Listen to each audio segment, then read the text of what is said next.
Big weather. He just won't shut up about his climate change crusade. Former Vice President and alpha male environmentalist Al Gore spoke out at a global warming conference in Madrid. He's now charging that scientists who doubt the global warming argument are being bribed by our government and others to betray science. One scientist is being censured. Another official state climatologist is about to lose his job, all because they hold skeptical views on global warming. Does this mean that anyone who deviates from the official global warming line will be an outcast? With me now, Christopher Horner with the Competitive Enterprise Institute. He's also the author of the forthcoming book, the new book, The Politically Incorrect Guide to Global Warming and Environmentalism.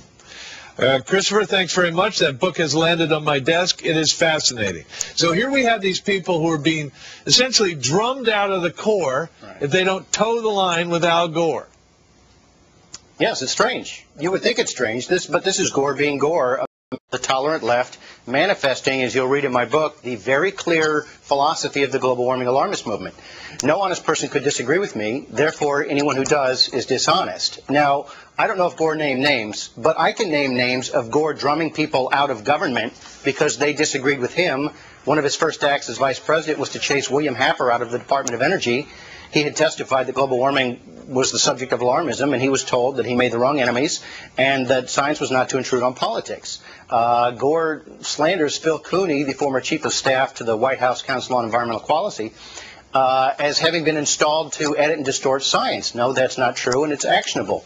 But what's going on, as you alluded, is state climatologists, or they're having their title repositioned now, climatologists for the state or state universities, are in fact being chased out because, remember, scientists in the Bush administration who have received the biggest boon of their funding ever under Bush are trying to get involved themselves in policy, and therefore they're being told, no, you don't do policy, you do science, stick to science. They claim they're being muzzled. They don't manifest any signs of being muzzled, like staying off the pages of the New York Times for any significant period of time.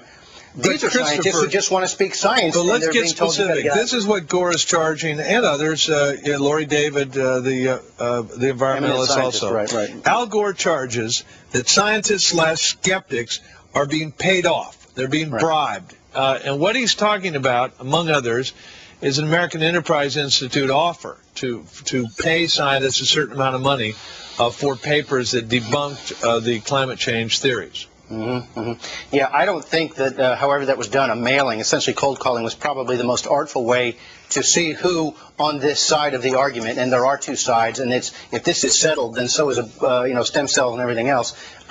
What they were saying, I don't think they were seeking to buy content AEI. This has been attributed to CEI. It wasn't us. They were seeking to get people to provide professional work, advanced degrees. Now, I know the Greens have the luxury of working for free because maybe they're all trust fund babies, though they deny it. People in the real world don't work for free, so they were probably being paid for their time, not for their opinion or their conclusion. So again, Gore being Gore, he's slandering people. No honest person could disagree with him. Ergo, anybody who disagrees with alarmism is dishonest, and that's a lie.